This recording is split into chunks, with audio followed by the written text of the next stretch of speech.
People, welcome back to the channel. I hope you're keeping well. It is Scarfe Perfect here, back with a weekly show in a different place in Corsica in France. Today I'm joined by a fantastic panel. Firstly, Crackers, how you doing? Evening, Harry. Evening, everyone, or good morning, good afternoon, whenever you're watching this. Yeah, I'm all good, thank you. You, Harry, you well? Looking very good, well? thank you. Yeah, absolutely. Yes, very good to have you on. So thank you very much for coming on. Fantastic. Rocking the new shirt for this season. Yeah, You must be a rich, but absolutely. you must be coining it off of this this channel. They're like £1,000 each now, aren't they? Shirts. Far too much, absolutely. The channel's doing well. But no, thank you very much for Good coming man. on. Hollie, how you doing? Oh, good, thank you. Thank you for having me. Like I say, it's very nice to be on the other end rather than asking the questions. So I'm really looking forward to it. And I don't know how you're doing this on holiday, man. So I rate the commitment. So thank you for having me. No worries at all. No, thank you very much for agreeing to come on. I do appreciate it. Billy, how you doing? Welcome back on the channel. Yeah, very good, thank you, man. I just got back from holiday a couple hours ago myself, so yeah, it's definitely a holiday themed one today. Been to Spain, Seville, so got back. Was it good? It was brilliant. I'd love to go to Spain, somewhere hot. That'd be brilliant. You got any recommendations? Love it. No, thank you very much all for coming on. If you're new to the channel, don't forget to smash that subscribe button. It's free to do so, and it helps the channel grow. Be massively appreciated. Listen on the podcast platform. Don't forget to drop a follow and a 5-star review. Shout out to our sponsors, the Kitman, who agreed a recent sponsorship deal, so please go check them out on all socials. Some great memorabilia, some great former player stuff.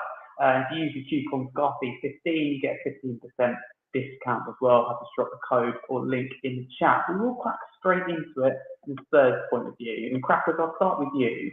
What were your thoughts on the lineup before the Everton game? You saw Agombar debut, you saw Basuma start, Kulusevski start, Johnson keep his place. Any surprises in there for you? Yeah, it's one of them lineups. When it first came out, you thought, if this works, it's genius. If it doesn't, the man's mad. He's absolutely mad. But it worked. So it was brave, and it's so tough, especially with the way social media is at the moment as well. If you say, well done, good team, beat Everton, and then turn around and go, but Everton really didn't offer much at all, did they? Calvert-Lewin just starved up front, and he just looked so frustrated. They got no pace. They offered nothing. Then everybody goes, oh, naysayer. And then if you go, well done, Spurs, that was brilliant, brave lineup, good win. Oh, happy clapper. Oh, Daniel Levy's boy. So you just can't win, can you? But look, you can only beat what's put in front of you, and beat them. We did with a brave, different lineup. He's obviously looked at what they would offer or not offer, and gone with it. So no, it done well. And silly me, maybe beginning to write Sonny off on an episode of another podcast that I pop up on now and then, and. But there he was again. He's a class player. So yeah, let's see. It was a good win. So we'll go with that for now. Yeah, it certainly was. Thank you very much. Hollie, what were your thoughts on the lineup? Any surprises in there for you? Yeah, a lot of people go to the 17 should have started. So how did you feel about that? It was interesting. Obviously, when I saw Wilson's name, Odegaard's on the lineup, I was like, wowee, he's proper chucking this kid into the deep end. But you know what? He was like a fish to water. It definitely kind of worked. It was nice to obviously see him. I know we'll probably talk about it later, but it was nice to see him taking on his man, which is kind of a breath of fresh air, I feel, with some of our wingers. But apart from that, I was kind of pleasantly pleased. It was just nice to see that dynamic as well. Obviously, after Basuma being a naughty boy in pre-season, for him then to obviously come on and do what he did early on in the game, it was very nice to see, and it obviously gives me a lot more confidence going into the rest of the season. Kind of like Cracker said, yeah, okay, it was only Everton, but you can only beat what's in front of you, and we did it convincingly, which I think for me is all I want. Yeah, absolutely, and we will definitely dissect the game, especially as well with Basuma opening the game's first goal of the game, so we'll get into that. But Billy, also, what were your thoughts on the lineup? I mean, Hollie mentioned there, Odegaard in the lineup. Did that come as a surprise to you? He's chucked straight in there from the start? Yeah, definitely did come as a surprise because, Yeah, I don't know. I didn't really see it coming. I thought he'd stick with Sonny on the left. I thought he'd stick with Kulusevski, or Johnson on the right, and then maybe Richarlison up front. But to go tracking straight in was brilliant. We obviously gutted about Solanke coming into the game because he played all 38 games for Bournemouth last season, and then he plays one game for us and he's injured straight away, which is pretty devastating, really, because he's going to be so important for us. But I didn't see. I thought maybe Richarlison would get the nod ahead of Odegaard. So yeah, it was a huge change. But when we get into the game, I'm sure we'll talk about it. But he just looks brilliant, and he looks like he's happy what we've been missing. So, and also with such an incredibly attacking lineup, you had Kulusevski in the midfield as well, Maddison in the midfield, the base essentially playing the front three together anyway. So it was ultra attacking and paid off. And we scored 4 goals. Yeah, absolutely. It was a really, really attacking lineup, and said it did work out. The goals were clear to see. Hollie, let's start with you in terms of the game itself, especially because you mentioned it. We took the lead in the 14th minute through Basuma. I mean, perfect, what a goal, right? And he needed that, didn't he, for his own sake? I think so, yeah, and a lot of redemption. Obviously, the way he struck the ball as well. So many games we've watched as Spurs fans of us trying to walk the ball into the bloody net. It was just nice to see someone just hit one. And obviously, the way it hit the bar and went in straight into the goal was a proper whiz bomber, as I like to call him. But yeah, like you said about obviously redeeming himself for being a naughty ball pre-season. Obviously, Ange kind of saying, "Look, you're not playing the first game." It was kind of like, okay, I'm sorry. The way he came over to the fans, kind of like said sorry to them, kind of prayed in his celebration, ran straight over to Ange and hugged him. It kind of really emphasised what a great manager Ange Postecoglou is. So yeah, I was over the moon that obviously Basuma managed to get on the score sheet, to do it first and to do it in that manner, and then having the brilliance and kind of like the demeanour to say sorry to the fans in the way that he's acted in pre-season. So yeah, I was buzzing from it. Yeah, definitely, 100%. Billy, what did you think of the super strike? Yeah, certainly, it came out of nowhere, trying to work and move, really, really powerful shot. I mean, it's all balloons for him, wasn't it? Yeah, yeah, it was. And it's one of those ones where we've had, we played so many low block games last season.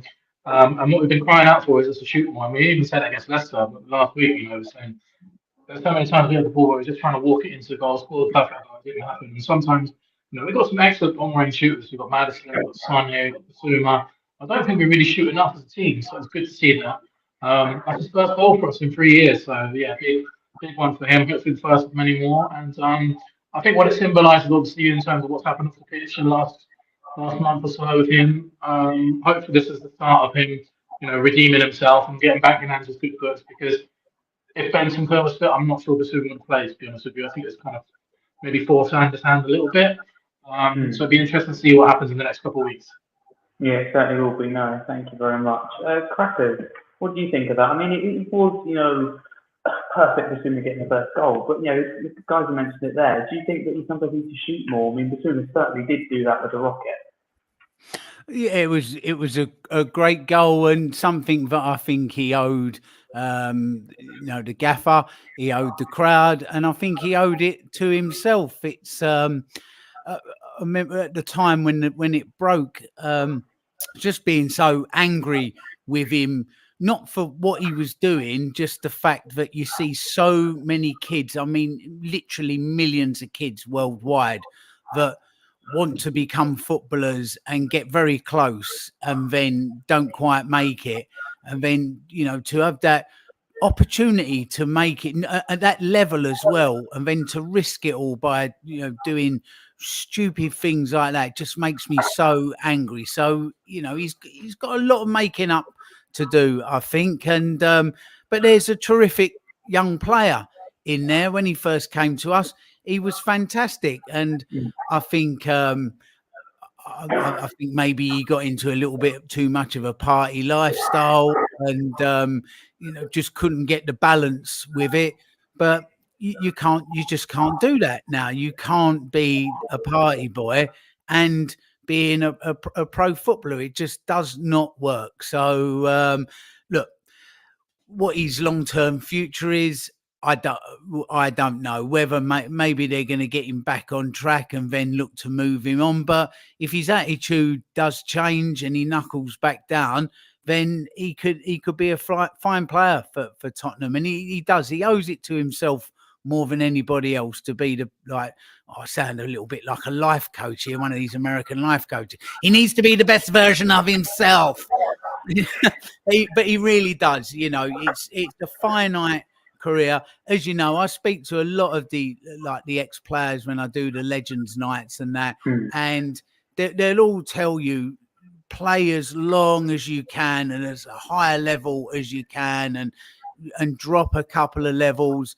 They all say once you retire, you miss it so much, and you've really got to just squeeze every last drop of juice out of a career. You really have to. Yeah, you certainly do. No, thank you very much, Crack. It's interesting to hear. Obviously, you do the Legends evenings, which are really good. By the way, really, really good. And what you can see on social media, big fan. You gain a lot from that. So no, thank you very much.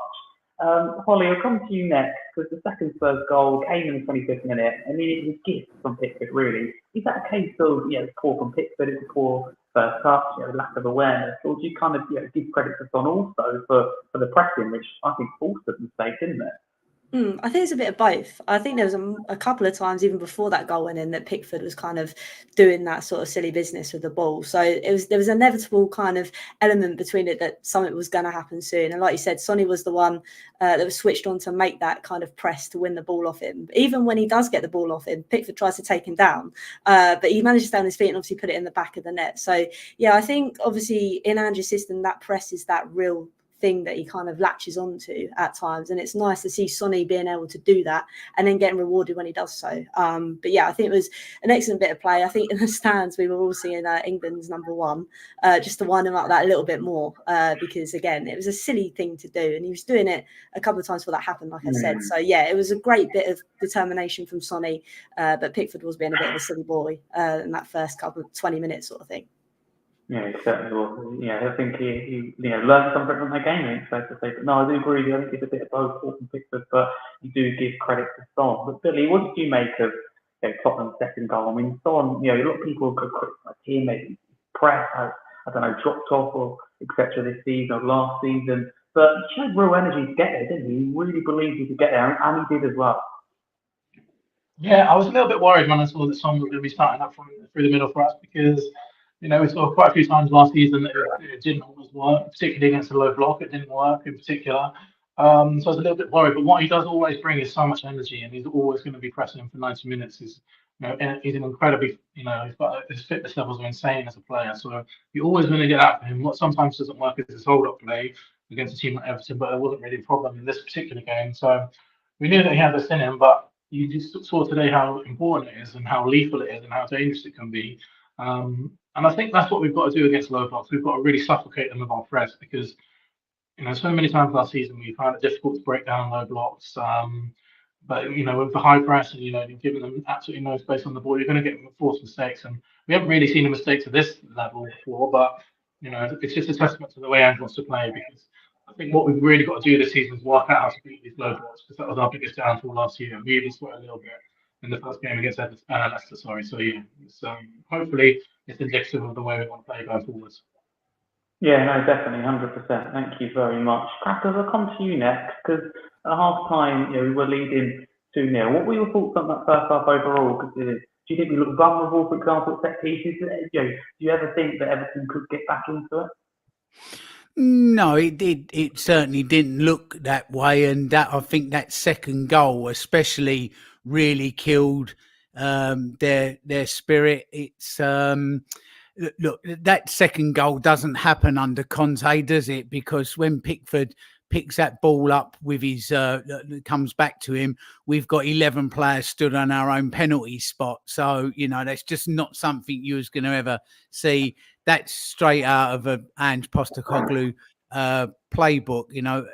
As a fully paid up member of the goalkeepers union, and my lad plying his trade out here in Spain, who turn out the best goalkeepers in the world. Face facts, Germany. That's a fact, by the way. You can the training that they get now as goalkeepers, you literally have to be an outfield player. You are like a sweeper defender almost. You see it. So Pickford, I think he's like one of the last dinosaurs, if you like. I think he would have learned his goalkeeping in a very different way, a little bit like Lloris. You know, you see what Vicario does now compared to how Lloris used to goalkeep, and it's the position on the pitch that's changed so much. And bless him, he's tried to be one of these sweeper keepers, and he's had such a terrible touch, absolutely awful. And Sonny's just got straight on it, and that was it. So we go into half time 2-0 up, and that was just the end of it. Really, it just completely killed their spirit. It really shook Pickford as well. You could even see at half time he was still, still really not shaking it off, and especially with the crowd giving it to him as well. Like, well done, Tottenham crowd. That's exactly what you do to somebody when they've made such a horrendous mistake. That was that game over at 2-0, and then the next 2 goals were just like cherries on the cake, wasn't they, really? Yeah, no, I think they were, absolutely. Thank you very much. Hollie, what do you think about that kind of first half? Did we ever look vulnerable from set pieces? And do you think that we're slowly learning how to deal with set pieces? And if you do think that, what do you kind of put that down to? Is it been focused on training? Is it just coincidence that we haven't been conceding set pieces so far?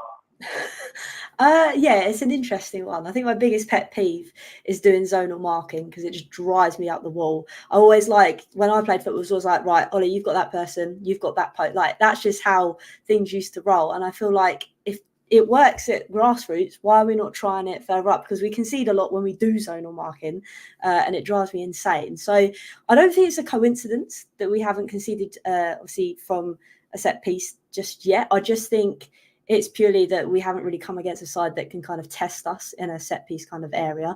Obviously, with the games coming up, that will totally be different. But I think at the moment, it will come down to training. And I'm hoping, I know Andrew spoke about it a lot last season, in terms of that if he's going to do it, we need to shake it up and sort it out. But it's not one of his worries or main concerns, which kind of makes me have faith that, okay, if we do concede maybe 1 or 2 from a set piece, we'll go and score more than them anyway. But I think just need to chuck zonal marking out the window, go man for man, and then I'll be happy, I think. Yeah, absolutely. I think a lot of people will agree with you on that one. I think that's going to get the point of zonal marking. Does us no do. We've got an North London derby, and we lost that purely based on zonal marking, or if it was man-to-man marking, it certainly wasn't good marking at all. But Billy, I'll come to you because, as you know, we've spoke several times about set pieces, probably last season, this season, in pre-season. There's an ongoing theme, if you like. Do you think you finally cracked it? Do you think you finally dealt with it? Or do you agree with Hollie that it's the kind of case where I haven't had really anyone who can test us from set pieces yet? So that will be slowly changing with the games that are coming up. I think it's probably a little bit of both of those things. So I don't know if you saw Alistair Gold talking afterwards that Montgomery, who's a new coach that came in this summer, has been sort of tasked with doing a lot of work on defensive set pieces and offensive set pieces. I think we're going a little bit of a hybrid of zonal and man-to-man. I'm same as Hollie. I'd much prefer just to go man-to-man fully. That's the way that I've always viewed football. But I think it's definitely something they've been working on over summer. If you remember Everton away last season, I think they scored once or twice, but they put a man on Vicario. And obviously the new rules have come into play as well, which is giving a bit more protection. But as Hollie rightly, Oh, I think Billy's had a technical issue there. Hopefully he gets that sorted out. Well, you can kind of get the theme of what he's saying in terms of, it is an ongoing issue. And the last time we played Everton at Goodison Park last season, it was a big issue. So no, I do completely agree with him on that. Next thing I want to move on to is, Kulusevski and Odegaard. So made way in the 66th minute. So Hollie, I'll come back to you. Firstly, Odegaard I want to focus on. Because, we did talk about this, before we went live, also when we did go live. How do you think he's done his day? It's hard to kind of judge him in one game, only 66 minutes. What did you kind of make of him? Did he look sharp to you?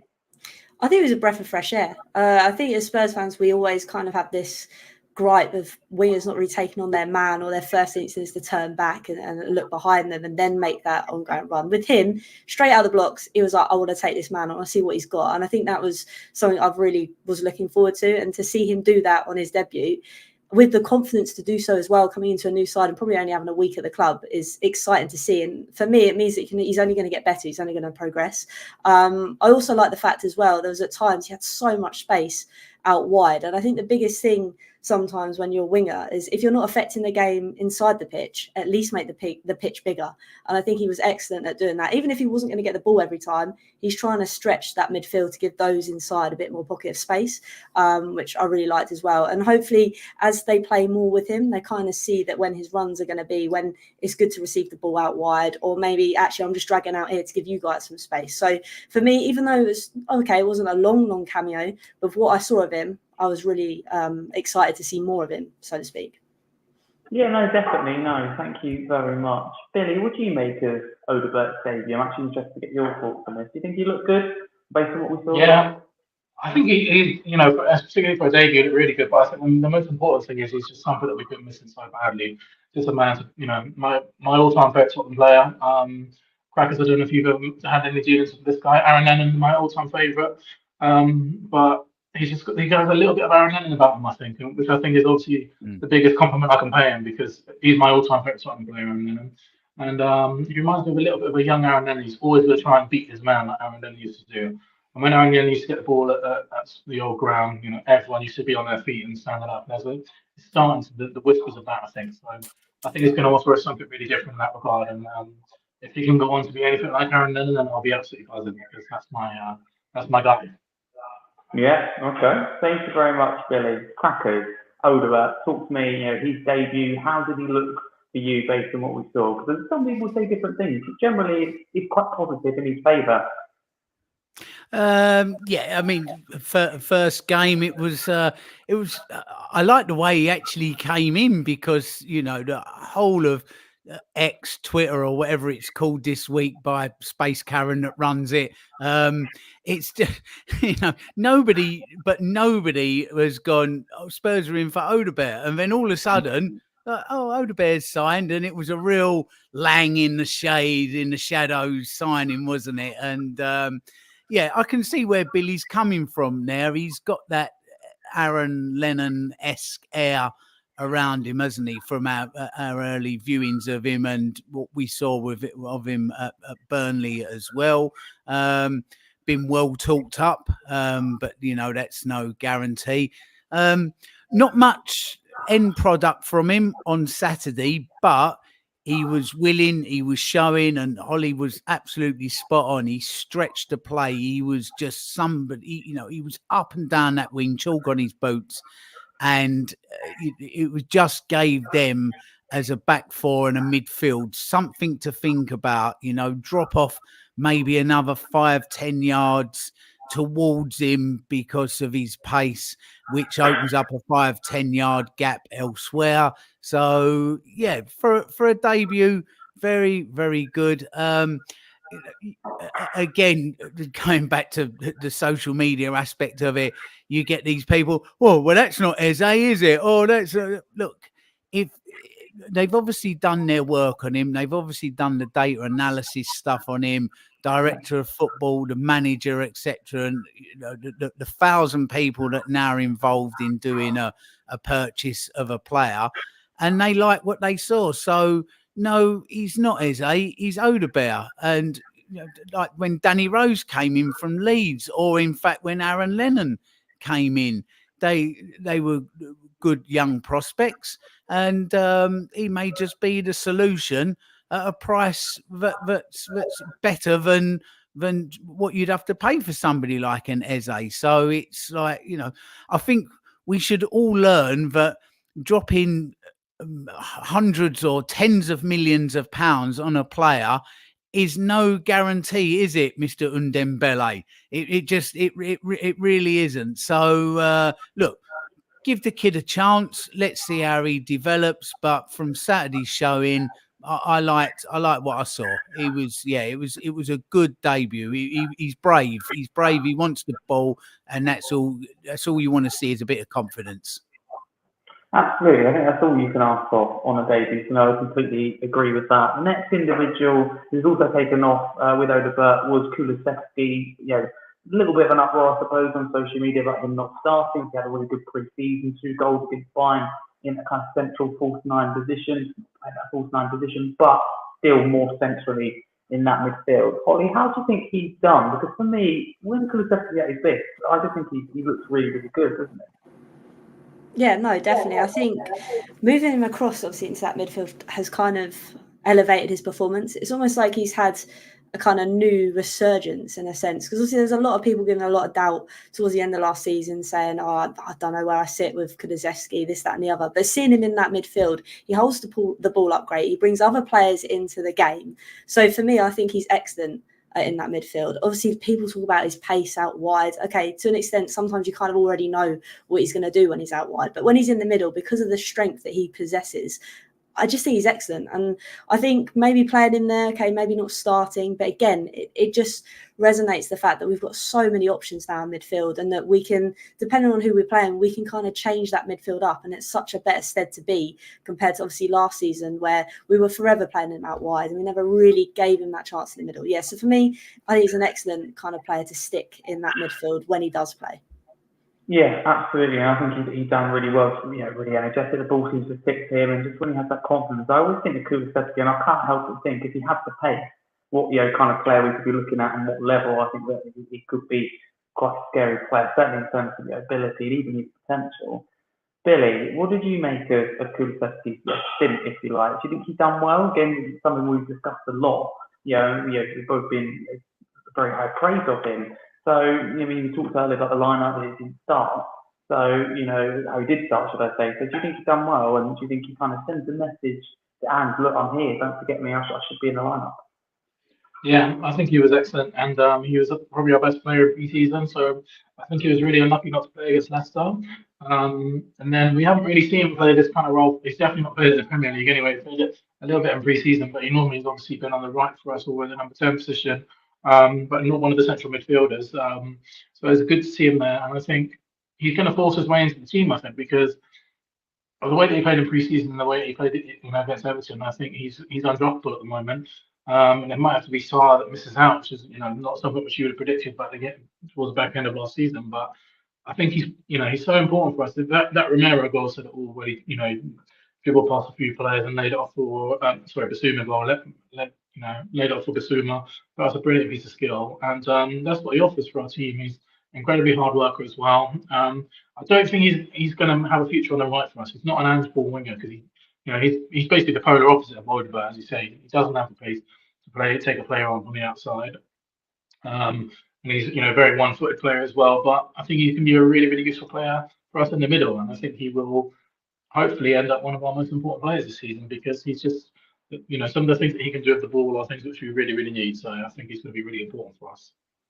Yeah, definitely, 100%. I think he's in for a really, really good season. I think you saw that in pre-season. Just hope he can keep himself fit and obviously in favour with Ange and still doing well. I don't think I think you can all probably agree his best position is on the wing now. He's done really well centrally. But before we kind of move on to the rest of the game and how it unfolded, Crackers, I want to get your thoughts on Kulusevski. How does he kind of play at number 10 position? Should he be in contention for Maddison's place? Do you see it as both starting?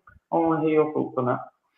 Yeah, he looks a lot better playing centrally. He never looked happy playing out wide. Centrally seems to be his position. He's got that great strength to be able to hold off. Lacks a little bit of pace, but then he makes up for that in strength. If you have got strength and pace, then you're probably playing for Real Madrid anyway. So I mean, for what we're in the market for player-wise, you don't generally get both really, unless you're Moussa Dembele, of course, who was just unbelievable at that. I like Kulu. He's he's a lad that left home in Sweden when he was about 13 years old and just got kicked over to Italy on his own and literally went to school there, not speaking a word of it, learned the language. So, I mean, he's 22, 23 years old, but he's already lived a real life of, of being an adult almost. So I like him as a person. I've read that interview a while back with him and, the story of his life and how he's come through. Yeah, he's, he just seems that because I don't think it's just the players that Ange wants. I think he signs the person as well. I think it's really important. And I think Kulu is that type of personality that he likes and he wants, and it's the type of person that he wants around the dressing room. But yeah, through the middle, he seems to have found his happy place there, doesn't he? So fantastic again on Saturday. So that, I think that's a position he can make his own. To be honest, I like him. Good, honest lad. Yeah, absolutely. Yeah, I think he's very, very likeable. 71st minute, it's 3-0 Spurs. It's Romero, header from a set piece. Hollie, what's more surprising here, you know, that we score from a set piece and actually don't concede from one. The fact that, you know, we've got 71 minutes and I don't know, kept the clean sheet so far in this moment in the game. Or for me, is it the fact that Everton conceded from a set piece? Yeah, they were certainly last season was a set piece team. So I think it's just nice to score from a set piece rather than concede from one.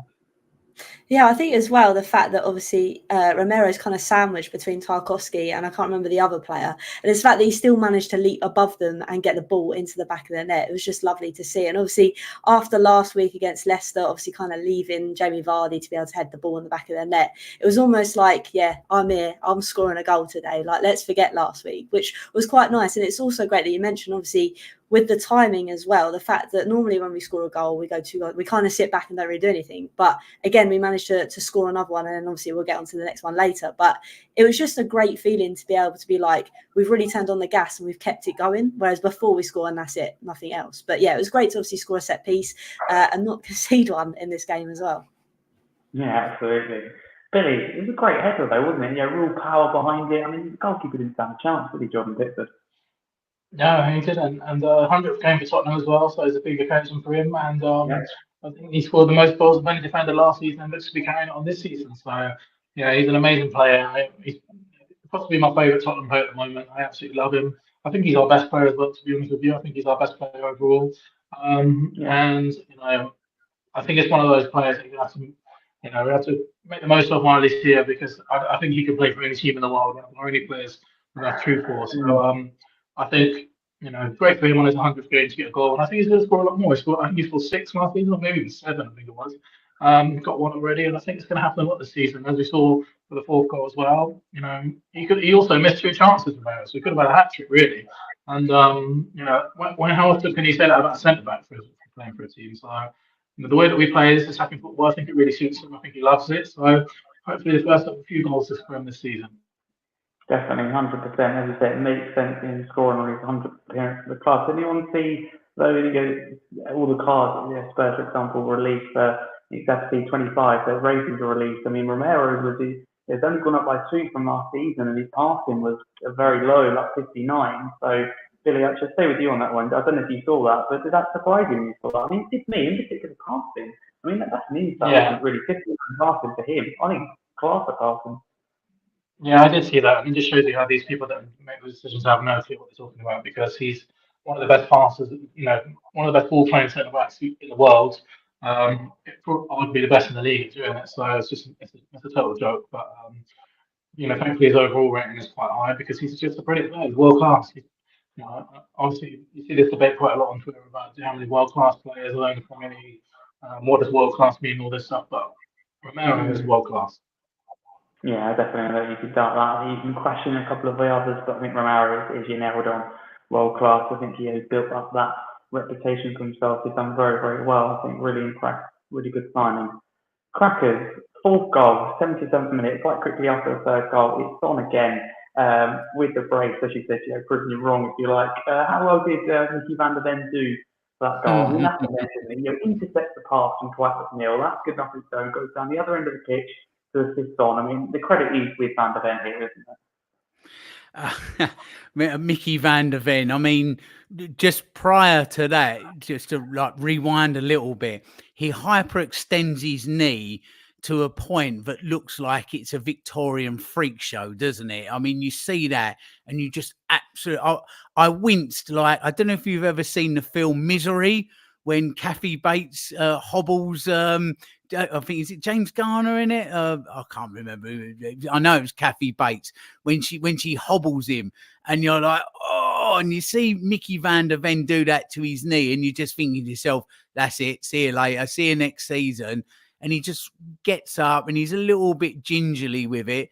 And literally, 10 minutes later, off he goes. Off he goes. He's just like an express train through the middle. His pace is absolutely frightening.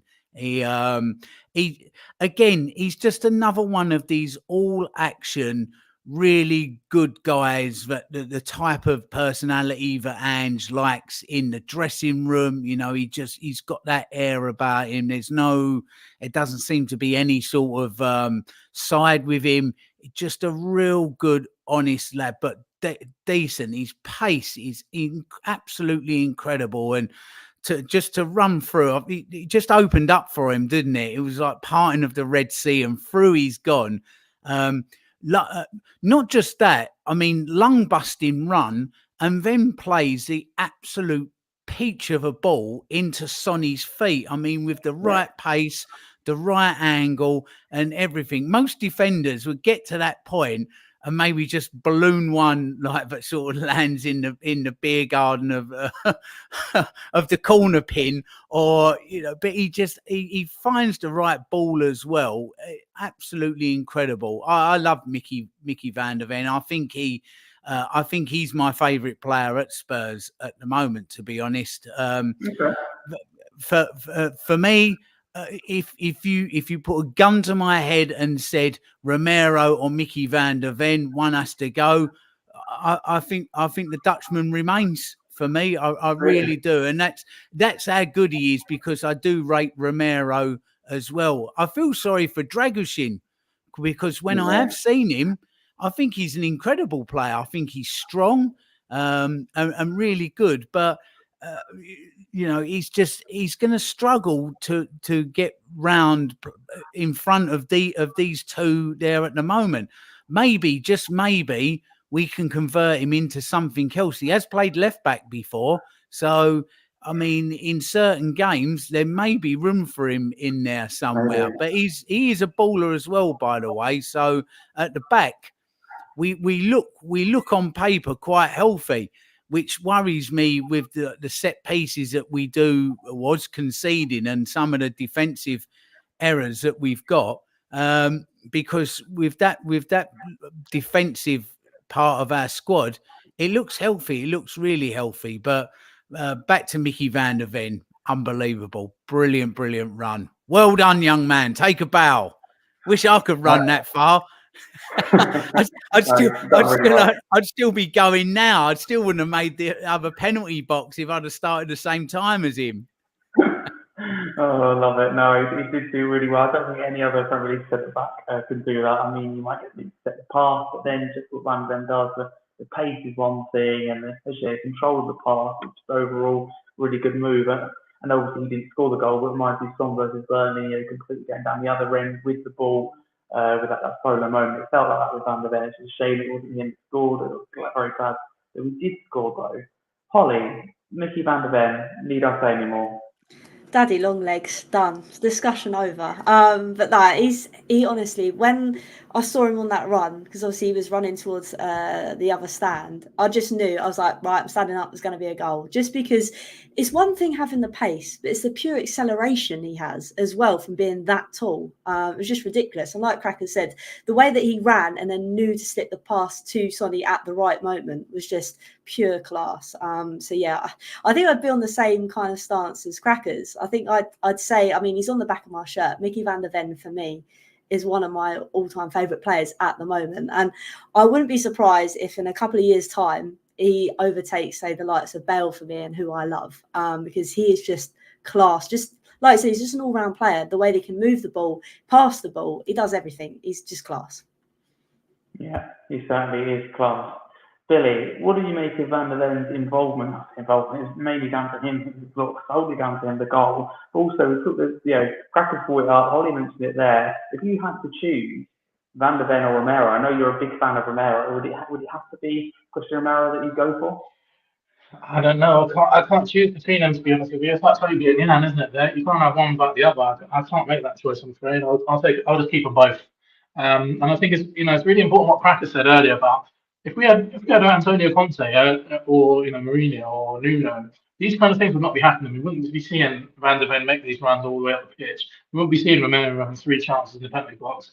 We have to remember our manager is the one that gives these these are centre backs. These guys are centre backs, the confidence and the permission basically to go and go all the way up the pitch and try and score a goal. Like, so I think Ange needs a lot of credit as well, because we've got these 2 goal threat centre backs, which I don't think you can say for any other team in the world really, unless it comes from a corner. Not from us though. They just score from open play or assist from open play. So I think a lot of it is credit to Ange as well. And if that was me, if I was Mickey Van der Ven or Romero, they must love playing this style of football, because not many managers in the world, certainly Arteta one, that's for sure, wouldn't be allowing them this 3-year-old to go all the way up the pitch and score and try and score.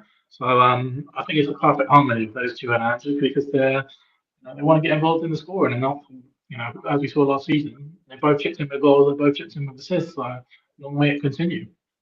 Yeah, absolutely. Long way to continue. I'll stay with you, Billy. It ended 4-0 Spurs.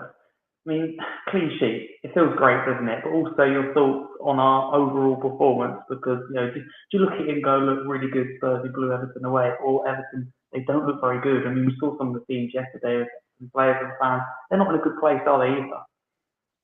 No, I think it's as Cracker said at the beginning, I think it's a bit of both.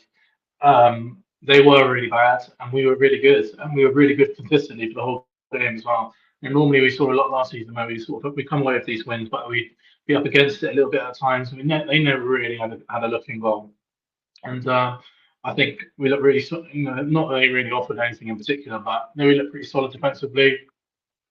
Just from minute one, we were attacking them and attacking. And that's what I hope we see when we play against these low blocks now. It's just, relentless attacking football, because that's the only way to really break them down over 90 minutes. So I do really worry for them, to be honest. I really like Everton. They always sort of remind me of the Spurs of the North kind of thing. Obviously, we've got quite a few links between our clubs, but I worry for them. I thought they looked absolutely one of the worst performances I've seen at the Lane for a long time. I think they could be in real trouble, to be honest. Yeah, I think so. I think they'll push on, but their first 2 games of the season suggest otherwise, and the team show. I think I'm rested about some supporters. I think they're very worried as well. So I'm sure everyone is associated with Everton. Hollie, what did you make of our overall performance? How much do you look into it? Pre-season, I've kind of asked people the same joke, how much do you look into it? But in particular this game, it's a league game, it's a win, but we know Everton aren't fantastic in a great play. How much do you take out of that going into the Newcastle game? Do you think we're ready for it? I think it's definitely a confidence booster. Like I said earlier, obviously against Leicester, we should have finished our dinner and we could have won that game and walked away with all 3 points. But sadly, it just didn't work in our favour. But I think against Everton, like I said, we carried on pushing our pedal on the gas and didn't stop scoring. Normally, like we said, we go like 1 or 2 and that's it. We don't bother anymore, and then we get caught.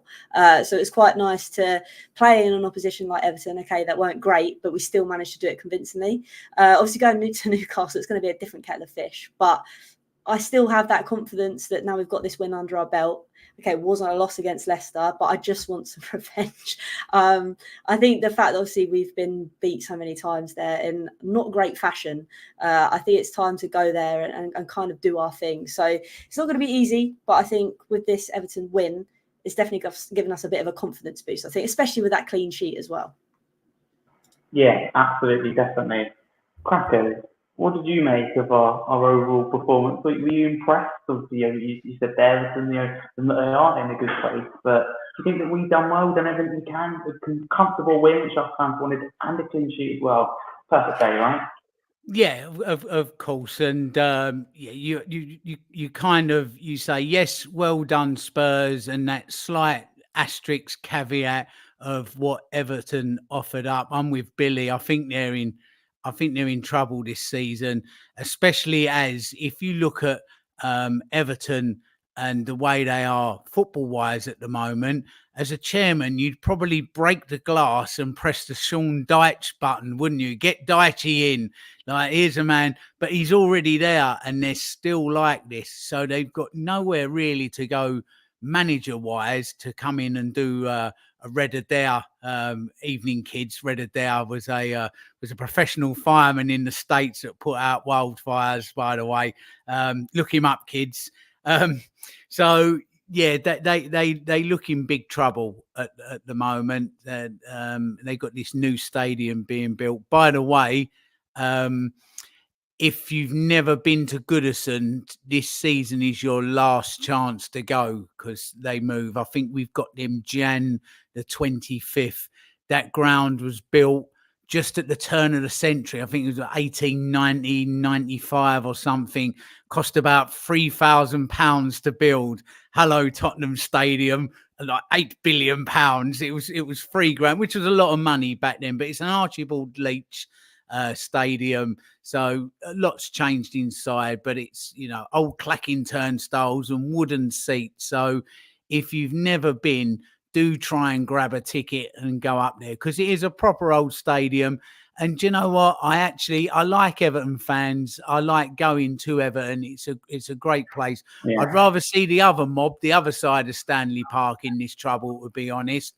Not Everton. So yeah, I feel for them because you know they do look in a bad way, and I'm not really sure that going to the train station as a middle-aged man and giving your players loads of abuse as they get on the train is really going to help them much, to be honest. I mean, I can kind of get it if the kids are doing it and what have you, but I mean, there's a man of about my age, and you could see his blood pressure rising. He's getting red in the face, and I think to myself, mate, calm down. You're too old to be getting that upset. Like, you know, they probably need a little bit of getting behind more than anything. So, but you know, you're always going to get people like this in football. But now Spurs' performance, you couldn't, that job done, wasn't it? It was it'd be interesting, Harry, because our challenges, the way the fixtures have panned out, the challenges are actually quite nicely incremental, if you like. You know, Leicester away, that should have been put to bed.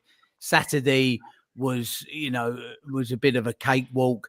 Now we get Newcastle away that should have really lost that game at Bournemouth, but they're a different animal at home.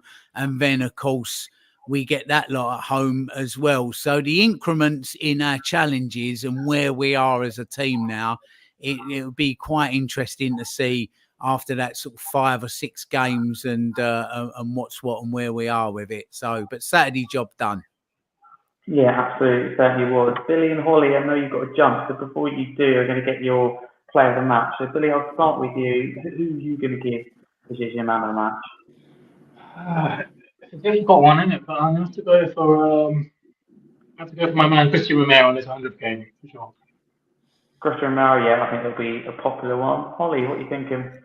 I'm really biased, and I'm going to say Daddy Longlegs purely for that run in general. I think, and the class pass. So yeah, Mickey Madden. Okay, thank you very much. Firstly, Hollie, thank you very much for coming on. Where can people find you across social media? No, thank you for having me. I've really enjoyed answering questions tonight, so I appreciate it. You can just find me at Hollie's Hotspurs, 7 p.m. every Monday. I do a show. So yeah, if you fancy coming over, please do. But make sure you subscribe to Harry's channel first. Appreciate it. Thank you very much. Go check out Hollie Hotspurs. A very good show. So no, thank you very much, Hollie. Billie, thank you very much for coming on. Where can people find you across social media? Yeah, just Billie T on Twitter, or X as it's now called, as Crackers pointing out from the Space Karen. I love that nickname, by the way, Crackers. I'm definitely going to steal that one from you now. Yeah, and I'm on the show quite regularly. I'll be back on Wednesday as well, so I'll see you then as well. You certainly will. Yeah, thank you very much. So thank you to both of you. Crackers, you all right to keep going? Yeah, I'm all good. Yeah, all fine. Yeah, keep going. Show goes on. Love it. Thank you very much, guys. See you later. Yeah, the show must go on. I want to talk about Son, Crackers, because he's now scored 122 Premier League goals. That's more than Ian Wright, it's more than Steven Gerrard, and that's more than Romelu Lukaku. It's just a few names to put out there. Only 20 players have scored more goals in Premier League history as well. I mean, that really stood out for me. Likely, probably to end up in the top 12, top 10, come the end of his career when he decides to hang up his boots. how do you think he done in this game in particular as that kind of number 9 position? I mean, and where have you kind of sat there? It's got people go set on the wing, he's better than 9. What do you think? Is he just good at both? Yeah, I think he's decent at both, and I think that's a reflection of how good he is as a player.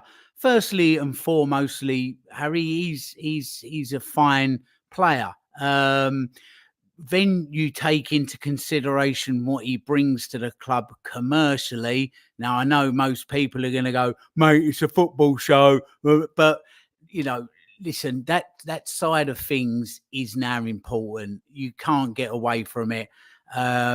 If you want these shiny new players, clubs have to maximise what they can get revenue-wise. So Beyonce on ice and monster trucks and F1 carts underneath the stadium and, you know, dangling off the roof and everything else that goes on.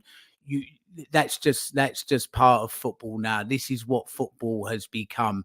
If you don't like it, you might be better off going to your local non-league club and you know, keeping it real there, brother. So yeah, you know, it's just a changes. So for that side of things as well, fantastic. I mean, it just speaks for itself. You see the South Korean fans and Chinese and Japanese and everybody that comes with it as well, and the money that they spend is absolutely ridiculous amounts. So but here comes the but, by the way, he is now 32. So this is, you know, time and tide waits for no man, does it? So there is going to come a time when the Premier League is beyond his legs. And this is something that we are going to have to start to look at and address. By the way, he'll go nowhere when he does finish playing. He'll be like world ambassador for the club. He's so important in that respect. But football wise, yeah, we are going to have to begin to start to look at other options and what we're going to do going forward. But that's no reflection on his legacy of what he's done at Tottenham Hotspur. He should be considered up there amongst some of our modern great players. He really should. He's been a fabulous player, fabulous human being as well around the club. So respectful when you see what he does and the way he conducts himself, and that he's fantastic. But that impending day is now on the horizon at 32, and it's not something that you like to discuss, but it's something that you do have to discuss and look at. Do you think Odobert could be that long-term replacement? Do you think that's why he brought in, or Yang, or how do you kind of see it happening? Is it a case of when Son leaves, the other club finds Son? They will be looking, won't they? They'll be perfectly aware that Son, you know, hasn't got years and years to go. They know it's closer to the end than, you know, to start. Yeah, it's, you know, that's tough to see where Son, the next Son's going to come from on a football perspective. You know, it's whether that's Odobert, I don't know. We've seen him, and he, you know, just for like an hour. So yeah, it's tough. Whether it's big boots to fill, isn't it? So listen, if he gets somewhere near Son and what he's done for the club and the legacy he'll leave, then he's going to be some player that we've unearthed. So whoever we bring in, if they do get near to Son, is going to be some player. He's been a terrific watch. I'm talking like he retired on Saturday, ain't I? But no, he is. He's terrific to watch. And if he pops up in the North London derby with a winner, then wow, God status.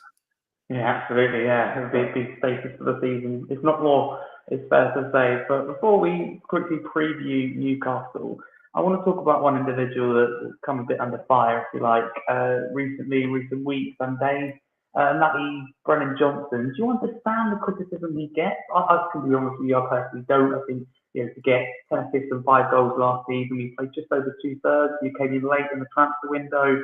Took a while for him to you know, come in and impacted games, got goals and assists that for me turned, you know, where you get a point into 3 points like Forest and different games like that. Did you understand the criticism? Where do you stand with him? Some people go, cash in on him already and ridiculous things, I think. But where are you at with Brendan Johnson at this moment in time, Packers? I mean, there's work still to do there, but he is a young player, so he still needs to develop. He is still developing. His returns last season were decent enough. There's certain aspects of his game, as I said, that does need to be that does need some work. But give the kid a chance. I mean, it's just. I don't know if this happens at other clubs, but Tottenham always seems to have a boo boy, and it just seems to be that Brennan Johnson's in the barrel at the moment. So I like him. I do like him. He's definitely worth looking at and sticking with. So, but I do get where people do see some of his weaknesses at the moment, but he's got bags of pace in his locker. Yeah, definitely worth sticking with this season and see how he progresses from now. Yeah, absolutely. I think patience, get behind one of our players, and criticism's fair. Some people I just feel that like Højbjerg's left, and I feel that there has to be a scapegoat. And I think the easy one is Brennan Johnson. But it's interesting that a lot of it's aimed at Brennan Johnson about the price. I don't think he can control that. For me, it's frustrating with how Brennan's playing, and that should be directed at Ange, who's picking every week. He seems to be directed at Brennan, sometimes escalate further than that to members of his family, etc. So I don't think that is necessary. But before we wrap up, I do want to touch on Newcastle. Would you make any changes to your lineup, Packers, against Newcastle? Know that this is going to be a lot harder game to go to James Park. Yeah, how do you feel ahead of it, and what do your kind of lineup look like?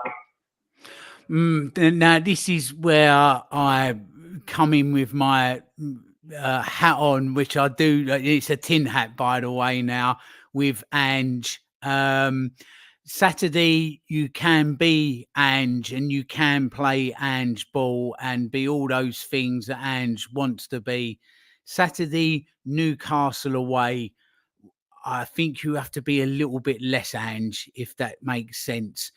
A little bit more conservative. You're going to get a lot sterner test than you would at home versus Everton. So I like Ange's philosophy. I like the way he plays, but in certain games, he's going to have to maybe tweak a little bit and be a touch more defensive minded. I know he's not, but this is the way I see it, because Ange is just, I'm Ange, mate, and that's it. That's all you get off of him, isn't it? So if you can see just a little bit less Ange ball, maybe just you drop that 5 or 10 yards. You take your chances when they come to get up the pitch, but you may just have to not go up en masse. Like there was that still picture that I saw I think it was yesterday, of like literally, I think Vicario was over the halfway line as well. Just tone it down. Just be Ang ball rather than Ange ball. It's that it's brilliant when it works, and it's absolutely all my days when you come up against a team that can pick you off. So it was Newcastle last season. It was one of them, wasn't it? Exactly that. So it'll be interesting to see what version of Ange ball we get Saturday, and if it's a little bit more toned down. So it's by the way, everybody watching, that doesn't mean I want Conte back. Okay, you can. if I go nearer the black end of grey, that doesn't mean it's pitch black. By the way, there is grey between the black and white. So yeah, it's just Ange, but a little bit cuter and a little bit smarter and a little bit toned down is what I'd like to see. So let's see what it brings us. So, but by the way, going St James's Park, maybe going Anfield, a couple of other places, Old Trafford. These are the places that Spurs now need to start going to get, to begin with, at least a draw. You've got to be going these places and coming away with something rather than your arse handed to you on a plate, which is what we always seem to get. We have got to go and start picking a point up and a win here and now to get us over the line into that top 4 and start kicking on. You start getting a lot of belief from that.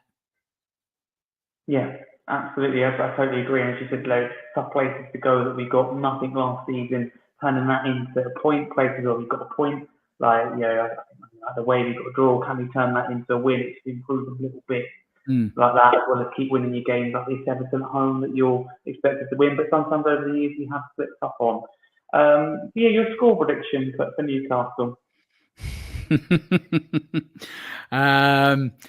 Go on then. I'll take a 2-2 draw. I think we'll go and get a good battling draw up there, and come back with something, which is progress. Okay. So I'll take a 2-2 draw. I'll take the win, of course, but I think we got enough to go in there and get a draw.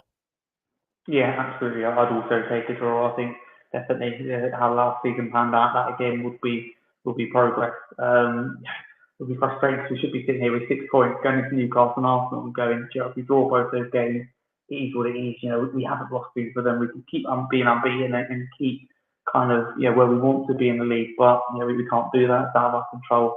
That Leicester result. But before we wrap up, Crackers, I want to ask you, actually, since I spoke to you since the transfer window opened, if the transfer window shut tonight, what would you rate it out of 10? You can do it separately if you like, based on incoming players that you sold, but overall, what do you kind of think of the window? Has it been a positive one for you? It's been a positive for outgoings, and there's players that we did need to get rid of, which is sometimes harder than bringing players in. From that aspect, we've done well. For who we've brought in, it's a 5 or 6 at the moment. One more good, ready to go first team player coming in would elevate that. I think we're still a little bit short of a defensive midfielder. So I think we do need a little bit of covering goalkeeper as well for Vicario. So if 1, maybe 2 more would really elevate it. That's just that push. But the youngsters we brought in, I like, but they're not for now. It's only really Solanke we've brought in for the here and now. But let's see. I mean, Archie Gray may well push on Bergvall this season as well. Odegaard, if they come in and make these positions their own in the first team, then it's been smart business, hasn't it? But as it stands here and now, it could and should have been better. Yeah, no, absolutely. I think I agree with you on that. I think definitely the window's been very good. If you look at it on an outgoing point of view, really brought that wage bill down. We've got players out the door. And I think that we recruited well, but and we've added squad depth, which I think is important. But I question, where you go to leave in 35 million Archie Gray before you sign a striker and before you get a number 6. I think priorities maybe could have been and should have been different with the transfer window, but it is what it is. I think Solanke, I think, is very good to come in over there for the future. I think definitely 2-3 years' time, it's an exciting team. I think it kind of wraps us up nicely for the show. So thank you everyone who tuned in. Apologies for keeping you away with my own technical issues. So do appreciate your patience. Obviously, listening after you don't know what I mean. So I hope you did enjoy the show. Crackers, thank you very much for agreeing to come on. Always an honour to get you on. Where can people find you across social media? I mean, they should know, shouldn't they? At Mr. Cracknell across the social networks, so Facebook and Insta and X or whatever it's called this week, and Mumsnet and Friends Reunited and MySpace. So you'll find me hanging out in all the cool places, kid. So Harry, go and have a good holiday. Don't worry about these overpaid millionaires footballers. You go and have a good holiday, mate. Enjoy it. No, thank you very much. It's an honour to get you on. If you're new to the channel, don't forget to smash that subscribe button if you enjoyed what you're seeing. It'd be massively appreciated. Smash the follow button and a 5-star review. If you are listening after, be massively appreciated. And a shout out to our sponsors, the Kitman. But for now, a massive come on you Spurs. Come on you Spurs.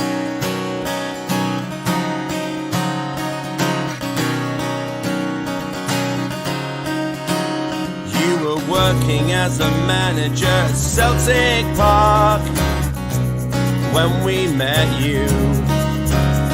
We picked you out, you shook us up and turned us around. You've turned us into something new.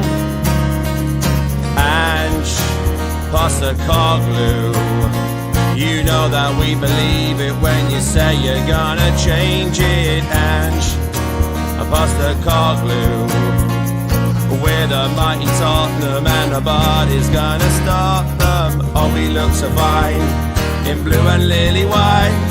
And then he said to me, I'm from a land down under. Postecoglou, baby. Postecoglou, oh. Postecoglou, baby. Postecoglou, oh. Postecoglou, baby. Postecoglou, oh. Postecoglou, baby. Postecoglou, oh.